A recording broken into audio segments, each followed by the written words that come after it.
بسم الله الرحمن الرحيم. الحمد لله رب العالمين، والصلاة والسلام على رسوله النبي الكريم محمد وعلى آله وصحبه أجمعين ومن تبعهم بإحسان ودعا بدعوتهم إلى يوم الدين. أما بعد، فقال الله سبحانه وتعالى: فأعوذ بالله من الشيطان الرجيم: واعلموا أنما غنمتم من شيء فأن لله خمسه وللرسول وذي القربى واليتامى والمساكين وابن السبيل إن كنتم آمنتم بالله وما أنزلنا على عبدنا يوم الفرقان يوم التقى الجمعان والله على كل شيء قدير. صدق اللہ العظیم. محترم ناظرین، السلام علیکم ورحمۃ اللہ وبرکاتہ. جیسا کہ آپ جانتے ہیں کہ گزشتہ 2 لیکچروں سے غزوہ بدر کے تعلق سے گفتگو ہو رہی ہے، اور رمضان المبارک کی 17 تاریخ کو یہ ہونے والا معرکہ اس ماہ مبارک سے ایک نسبت رکھتا ہے. اور جب کبھی یہ 17 رمضان کی تاریخ آتی ہے تو ہم لوگ غزوہ بدر کو یاد کرتے ہیں، غزوہ بدر کی یادوں کو تازہ کرتے ہیں اور اپنی روح کو، اپنے ایمان کو جلا بخشتے ہیں. اور ضرورت اس بات کی ہے کہ اس غزوے کے قصے سے، کفر پر ایمان کی اس فتح سے، باطل پر حق کی اس جیت سے، جھوٹ پر سچائی کی اس فتح سے ہم کچھ سبق سیکھیں. ہم کچھ اپنی زندگی کو گزارنے کے لیے، اپنی زندگی کو آگے چلانے کے لیے اور اپنی زندگی کو حق پر چلانے کے لیے کچھ اس سے اصول، کچھ اس سے سبق آموزیاں لیں جو ہماری زندگی میں ہماری حق پہ چلنے کے راہ میں کام آئے. سب سے پہلے جو بات چل رہی تھی کہ اللہ تبارک و تعالیٰ کی یہ نصرت تھی کہ اس نے اپنے اہل ایمان کو، اپنے نبی اور اس کے ساتھیوں کو جو وعدے کیے تھے اللہ نے جگہ جگہ مکی قرآن میں کہ لَيَنْصُرَنَّ اللَّهُ وَرُسُلَهُ إِنَّ جُنْدَنَا لَهُمُ الْغَالِبُونَ، کہ ہمارے لشکر، ہمارا گروہ، أَلَا إِنَّ حِزْبَ اللَّهِ هُمُ الْغَالِبُونَ، کہ اللہ کی حزب، اللہ کی پارٹی، اللہ کی پلٹن، اللہ کی جماعت ہی جیتنے والی ہے، غالب ہونے والی ہے. تو ان تمام وعدوں کو اس غزوہ بدر کے روپ میں اللہ نے نصرت کا پہلا پیغام کے طور پر پیش کیا. اب یہ غزوہ ہمیں بتاتا ہے کہ اسباب نصرت کیا ہے. سمجھنے کی بات یہ ہے کہ اگر اللہ تبارک و تعالی نے یہ نظام بنایا ہوتا کہ جو ایمان لائے گا، جو اللہ کی توحید کا کلمہ پڑھے گا، جو اپنی زندگی کو اللہ کے بتائے ہوئے راستے پر گزارے گا، آسمان سے ایک فرشتہ اترے گا اور اس کے گھر کے اوپر جو ہے سرخ روئی کا جھنڈا نصب کر دے گا، اس کے رزق میں وسعت کر دی جائے گی. اگر وہ بیمار ہوگا تو اچھا ہو جائے گا، اور جو ایسا نہیں کرے گا اللہ اس کی پکڑ کر لے گا. جو اللہ پر ایمان نہیں لائے گا وہ بیمار ہو جائے گا، اس کی دکان ڈوب جائے گی، اس کی کھیتی جل جائے گی، اس کے باغ پر، اس کے کھیت پر آسمان سے آگ برس جائے گی، اس کے کنویں کا پانی سوکھ جائے گا. تو آپ بتائیے کہ کون دنیا کا ایسا شخص ہوتا، کون ایسا ہوتا کہ جو ایمان نہیں لاتا، یا اس ظاہر کو دیکھ کر بھی ایمان نہیں لاتا، کم سے کم اپنے آپ کو اس نقصان سے بچانے کے لیے ایمان لے آتا. یہی امتحان ہے ہمارا کہ اس دنیا میں ہمارے سامنے 2 راستے رکھے گئے ہیں. جب سے یہ دنیا بنی ہے، یا یوں کہیے کہ جب سے اس دنیا میں آدم بسا ہے یا آدم بسے ہیں، بلکہ اس دنیا میں بھی نہیں، جب سے آدم نے وجود پایا ہے، جب سے آدم کے جسد خاکی میں اللہ تبارک و تعالیٰ نے اپنی روح، اپنے حکم سے روح ڈالی ہے اور ان کو ایک تشخص، ایک وجود بخشا، اس دن سے شیطان کے اور آدم کے درمیان حق و باطل کی کشمکش شروع ہو گئی. یہ حق و باطل کی کشمکش تاریخ انسانی کا ایک مسلسل تسلسل کے ساتھ چلنے والا ایک معرکہ ہے ہماری آزمائش ہی یہ ہے، انسان کی ابتلا ہی یہ ہے کہ وہ اس حق اور باطل کی کشمکش میں اپنے آپ کو وہ کہاں رکھتا ہے۔ وہ اپنے آپ کو باطل کی صف میں کھڑا کرتا ہے، وہ باطل کی پشت پناہی پر ہوتا ہے، یا اپنے مفادات کے تحفظ کے لیے وہ باطل سے اپنے مفادات کو وابستہ رکھتا ہے، یا وہ حق کی صف میں ہوتا ہے، حق پرست ہوتا ہے، حق کا پشت پناہی پر ہوتا ہے، اور وہ سچائی کے لیے، حق کے لیے اپنی جان کو، اپنے مال کو، اپنی دولت کو، اپنے مکان کو، اپنی زمین کو، اپنے جائیداد کو، اپنے رشتہ داروں کو، اپنے رشتوں کو، اپنی چاہتوں کو، سب کو اللہ کے لیے حق کا ساتھ دینے میں قربان کرتا ہے۔ یہی ہماری آزمائش اور ابتلا ہے۔ حق و باطل کی اس کشمکش میں ہماری ذمہ داری حق کو جتانے کی نہیں ہے، ہماری ذمہ داری باطل کو مسمار کرنا نہیں ہے۔ یقین مانیے کہ نہ ہم حق کو جتانے کی حیثیت رکھتے ہیں، نہ ہم باطل کو گرانے کی حیثیت رکھتے ہیں، یہ دونوں کام تو اللہ تبارک و تعالیٰ کے ہیں۔ ہمارا کام صرف اتنا ہے، ہمارا کام صرف اتنا ہے کہ ہم ان دونوں آپشنوں میں سے حق و باطل کے کوئی ایک آپشن چنیں، اور پھر خالی زبانی چن لیں نہیں، اس کے بعد ہم اس پر جمے رہیں، ڈٹے رہیں، ثابت قدم رہیں، اور اس کے لیے جو کچھ ہمیں قربانی دینی ہو، جو کچھ ہمیں اس راہ میں پیش کرنا ہو، قربان کرنا ہو، ہم اس کی قربانی دینے سے نہیں جھجکیں۔ نتائج ہماری ذمہ داری نہیں ہے۔ بہت سارے ہمارے اسکالر، بہت سارے گفتگو کرنے والے غلطی کر دیتے ہیں کہ حق پرستوں کی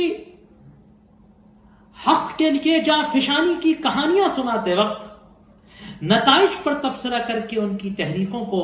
نتائج پر تبصرہ کر کے ان کی جد و جہدوں کو، نتائج پر تبصرہ کر کے ان کی اجتہادی کوششوں میں صحیح اور غلط کا فیصلہ کرنے کی کوشش کرتے ہیں۔ نتائج اللہ کے ہاتھ میں ہے۔ ہمارا کام صرف اتنا ہے کہ ہمیں کرنا کیا ہے۔ غزوہ بدر یا پوری سیرت مطہرہ یا صحابہ کرام کی سوانح ہم کو یہی بتاتی ہیں، یہی سکھاتی ہیں کہ حق و باطل کی کشمکش میں کہ صرف حق کا ساتھ دینا، حق کی نصرت کرنا، حق کی صف میں شامل ہونا، حق کے لیے کھڑے ہو جانا، حق کی پشت پناہی پر ڈٹے رہنا، یہی ہماری ذمہ داری ہے، نتائج ہماری ذمہ داری نہیں ہے۔ اس سلسلے میں پہلا سبق اللہ تبارک و تعالیٰ نے جو دیا وہ کہا کہ وَإِنَّ اللَّهَ عَلَى نَصْرِهِمْ لَقَدِيرٌ۔ یہاں ہمارے سامنے سورہ انفال ہے، اس کے بارے میں کہا گیا ہے کہ اس کو سورہ بدر کہنا چاہیے۔ قرآن پاک میں ہر بڑے معرکے کے اعتبار سے جو سیرت کے اندر ہوا ہے، یقیناً وہ سیرت کا نہیں ہے، وہ حق و باطل کی کشمکش کے اصولوں اور بنیادوں کو سمجھانے کے لیے، حق و باطل کی کشمکش کی جو فلسفی ہے، اس میں جو اتار و چڑھاؤ آتے ہیں، اس میں جو نشیب و فراز آتے ہیں، اس میں جو اوپر اور نیچے آتا ہے، اس کو سمجھانے کے غزوے ہیں۔ ہر غزوے کا ایک اللہ تبارک و تعالیٰ نے موقع رکھا تھا، ہر غزوے کا ایک پوائنٹ تھا، ہر غزوے کا ایک کنسیپٹ تھا، اسی لیے قرآن نے ہر غزوے پر اپنا تبصرہ پیش کیا ہے۔ چنانچہ سورہ انفال غزوہ بدر کے تناظر، سورہ آل عمران غزوہ احد کے تناظر، سورہ احزاب غزوہ خندق یا احزاب کے تناظر،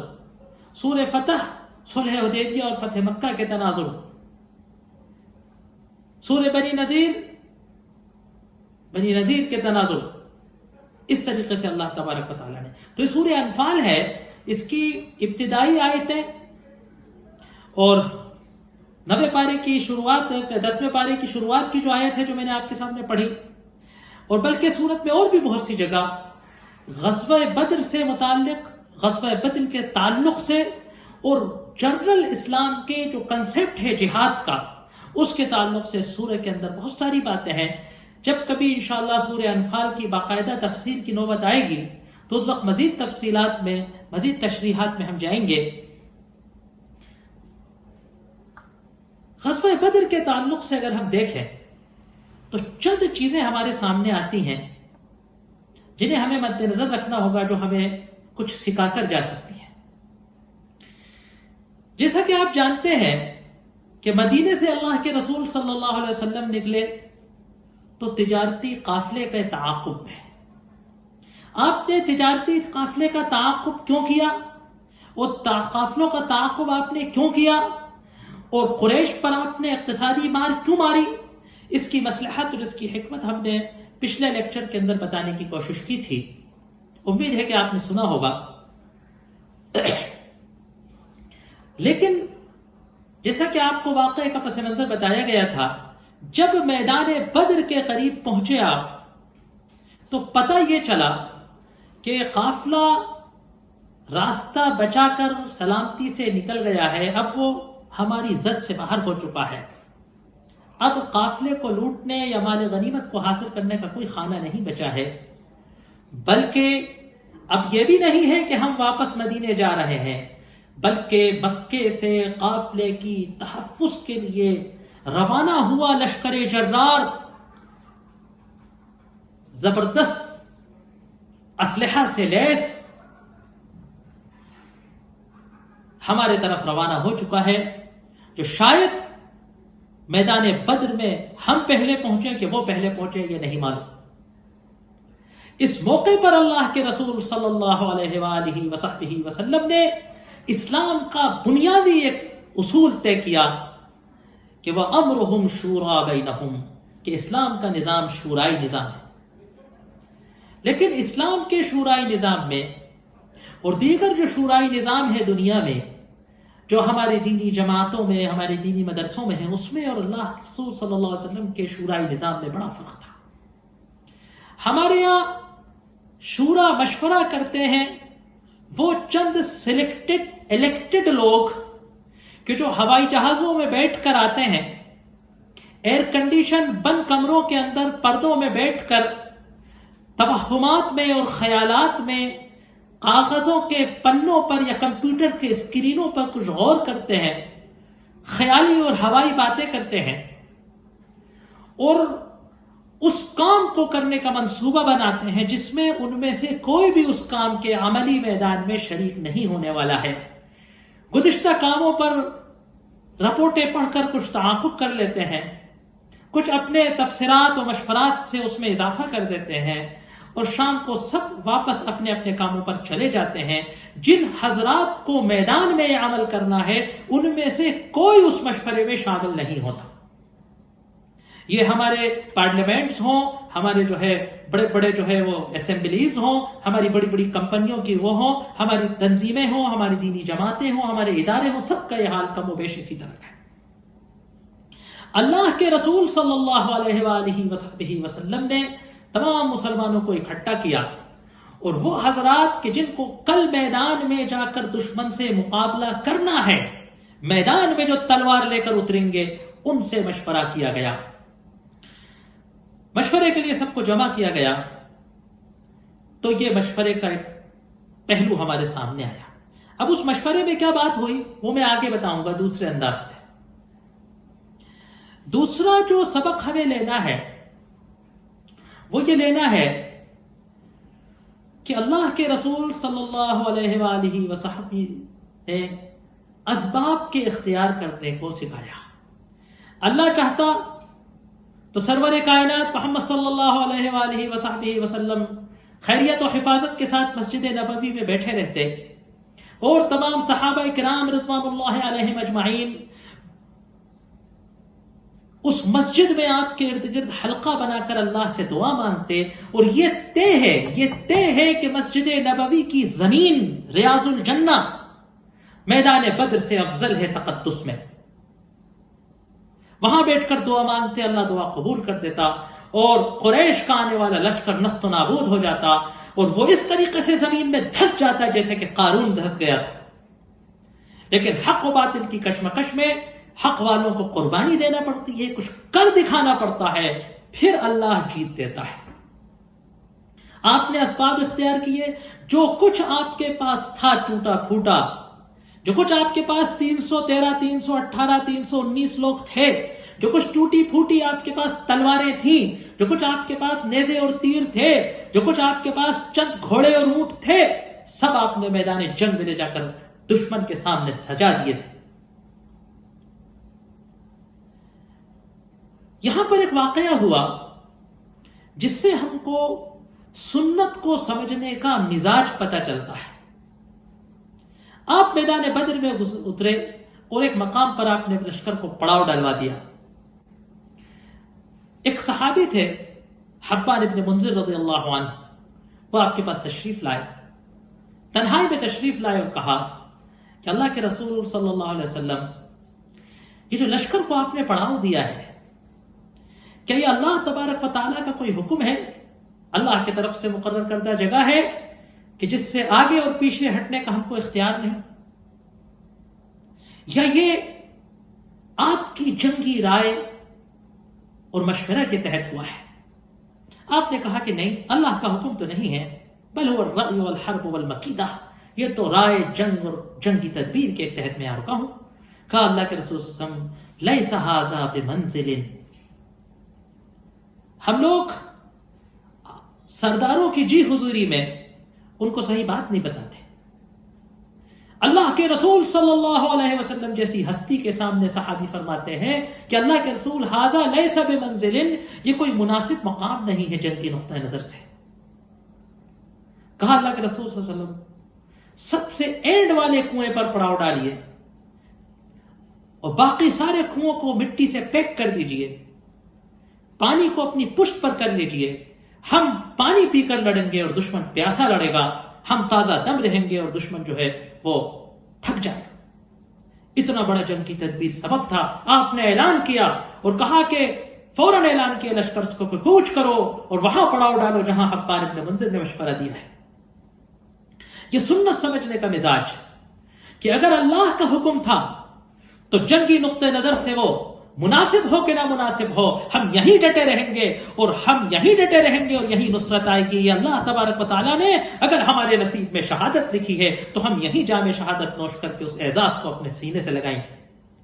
یا پھر اللہ نے اگر رکنے کو کہا ہے تو اللہ کیا، تو پھر یہی نصرت آئے گی۔ لیکن اگر اللہ کا حکم نہیں ہے تو پھر سبب یہ ہے کہ ہم وہاں جا کر جنگ کو اس طریقے سے لڑیں گے۔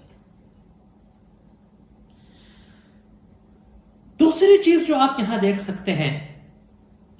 زیادہ میں تفصیل میں نہیں جاؤں گا، دو واقعے آپ کے سامنے رکھوں گا کہ صحابہ کا اخلاص، صحابہ کی جانثاری،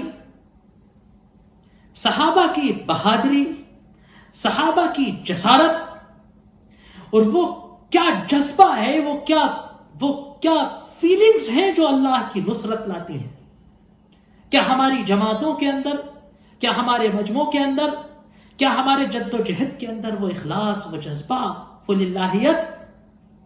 وہ جسارت، وہ جرات، وہ شجاعت ہوتی ہے کہ نہیں؟ یہ ہمیں ٹٹولنا ہے۔ جب دونوں صفیں آرا ہوئیں تو ایک صحابی تھے،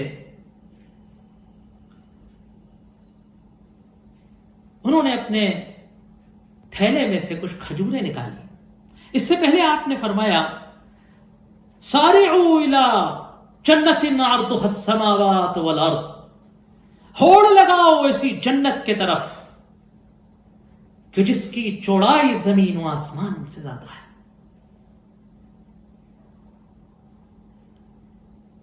انہوں نے اپنے تھیلے سے کچھ کھجوریں نکال کر ہاتھ میں رکھی اور ان کھجوروں کو کھانا شروع کیا۔ بلکہ یوں نہیں، اس سے پہلے یہ ہوا کہ انہوں نے اللہ کے رسول صلی اللہ علیہ وسلم سے پوچھا کہ اگر آج میں مارا جاؤں، ان قتلت، اگر میں آج مارا جاؤں تو کیا میں جنت میں جاؤں گا؟ کیا میں واقعی سیدھا جنت میں جاؤں گا؟ آپ نے فرمایا ہاں، ان قتلت صابرا محتسبا مقبلا غیر مدبر، ہاں اگر تم آج مارے گئے صبر کرتے ہوئے، اللہ سے ثواب کی امید کرتے ہوئے، آگے بڑھتے ہوئے، پیٹ نہ دکھاتے ہوئے، تو واقعی تم جنت میں جاؤ۔ وہ صحابی یہ سن کر تھوڑی دیر تفکر میں چلے گئے، پھر کہنے لگے لئن اکلت تماراتی ہذہ انہا لحیات طویلہ، دنیا کی زندگی اور جنت کی کامرانی میں کیا فرق ہے؟ کہنے لگے اگر بات یہی ہے کہ آج میں مارا گیا تو سیدھا جنت میں جاؤں گا، اگر میں اپنے اس ہتھیلی کی کھجوریں پوری کرنے تک دنیا میں رکوں تو یہ بہت لمبی زندگی ہو جائے گی۔ اور یہ کہہ کر اپنی تلوار کا نیام توڑ کر پھینک دی اور وہ تلوار لے کر میدان میں کود گئے، یہاں تک کہ وہ بدر کے میدان کے شہداء میں ان کا شامل۔ دوسرا ایک واقعہ کہ حضرت عبد الرحمن ابن عوف فرماتے ہیں کہ میں میدان بدر میں کھڑا ہوا جب دونوں جگہ صفیں آرا ہوئیں، بالکل آمنے سامنے لشکر ایک دوسرے پر یلغار کرنے والے تھے، کہ میرے دائیں اور بائیں میں نے دیکھا تو دو انصاری بچے کھڑے تھے میرے، حدیثۃ اسنانہما، کم عمر کے بچے کھڑے تھے، 14 سال کے، 13 سال کے دو لڑکے، کیسے تیسے آ گئے تھے اللہ کے رسول سے نظر بچا کر لشکر میں، بچوں کو لشکر میں آنا منع تھا۔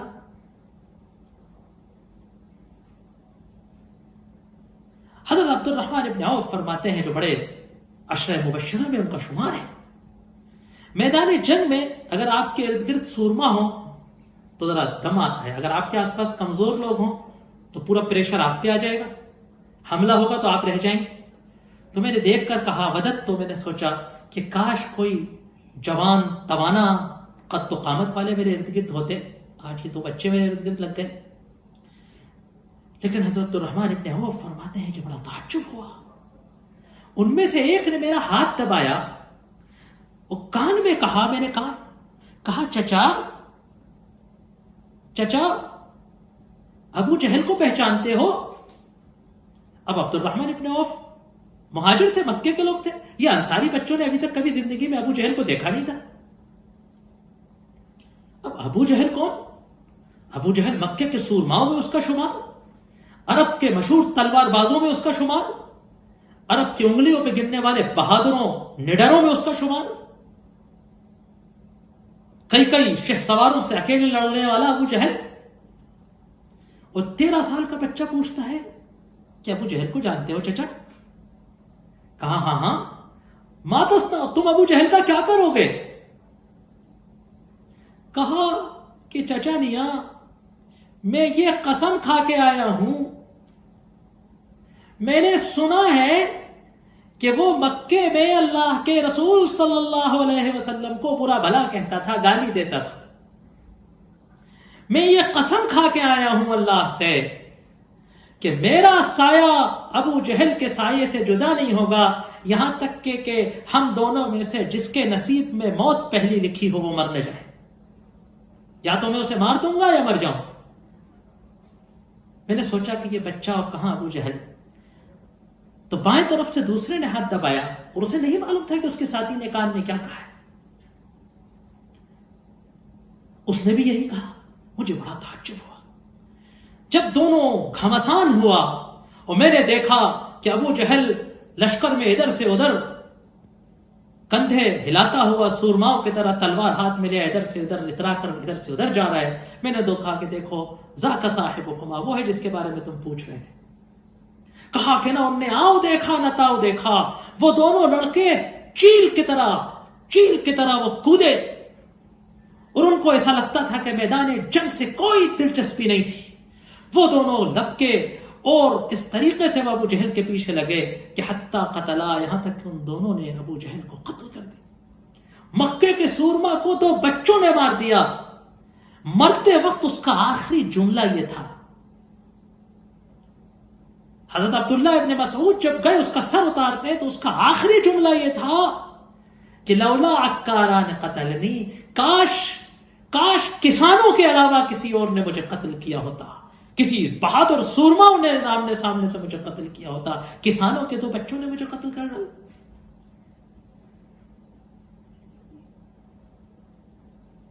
ایک واقعہ وہی مشورے کا میں بتاتا ہوں۔ حضرت سعد ابن وقاص، حضرت سعد ابن عبادہ، حضرت سعد ابن معاذ اور حضرت سعد ابن عبادہ، یہ 2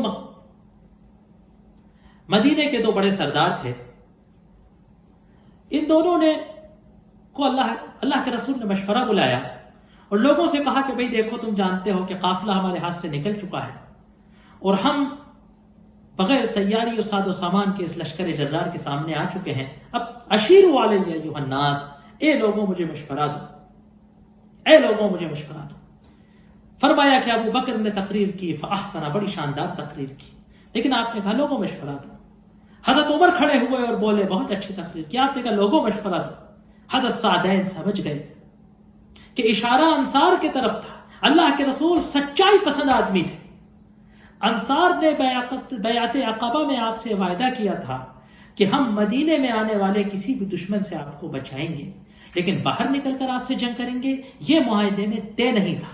آپ انصار کی رائے جاننا چاہتے تھے، جو میں نے آپ سے کہا تھا کہ جن کو پریکٹیکل کرنا ہے آپ ان کی رائے جاننا چاہتے تھے، ان بڑے ایکسپرٹس کی رائے نہیں جاننا چاہتے تھے جو رائے دے کر واپس ہوائی جہاز میں بیٹھ کر چلے جائیں گے۔ سعد ابن معاذ سمجھ گئے، کہا اللہ کے رسول کیا آپ کا اشارہ ہماری طرف ہے؟ انصار کی طرف کہا ہاں۔ کہا اللہ کے رسول اگر آپ نے ہمیں حکم دیا کہ ہم اس سمندر میں کود جائیں تو ہم کود جائیں گے،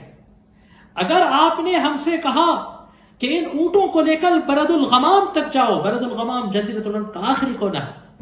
تو ہم برد الغمام تک چلے جائیں گے۔ کہا اللہ کے رسول صلی اللہ علیہ وسلم ہم بنی اسرائیل کی طرح یہ نہیں کہیں گے اذهب انت وربك فقاتلا انا هاهنا قاعدون، جائیے آپ اور آپ کا خدا جنگ کیجیے، ہم یہیں بیٹھے ہوئے ہیں۔ ہم ایسا نہیں کہیں گے، ہم کہیں گے اذهب قاتل انا معك مقاتلون، اے اللہ کے رسول جس سے چاہے جنگ کیجیے، ہم آپ کے پیچھے جنگ کرنے کو تیار ہیں۔ بتائیے آپ، ہم آج بڑے بڑے دینی کاموں کا دم بھرتے ہیں، کیا ہمارے بچوں میں، کیا ہمارے بوڑھوں میں، کیا ہمارے جوانوں میں، کیا ہمارے ادھیڑوں میں، کیا ہمارے مردوں میں، کیا ہماری عورتوں میں جناب رسالت کے لیے ایسی محبت، اللہ کے رسول کے لیے ایسی عشق نبوی ہے کیا ایسا کہ اللہ کے رسول اور ان کے دین اور ان کی شریعت اور ان کے اسوے اور ان کی سنتوں کو بچانے کے لیے کیا جان دینے کی یہ قربانی دینے کا یہ جذبہ ہے؟ کیا اطاعت کا یہ جذبہ ہے کہ قافلہ لوٹنے آئے ہوئے لوگ موت کے منہ کے سامنے کھڑے ہیں اور مسکرا رہے ہیں؟ کیا ہمارے اندر یہ جذبہ اطاعت ہے؟ کیا یہ جذبہ قربانی ہے؟ کیا یہ جذبہ اطاعت ہے؟ کیا یہ نڈری، یہ جسارت، یہ بہادری ہے؟ یہ وہ اسباب تھے کہ اللہ تبارک و تعالیٰ نے نصرت بھیجی۔ اللہ کہہ رہا ہے وَإِنَّ اللَّهَ عَلَى نَصْرِهِمْ لَقَدِيرٌ،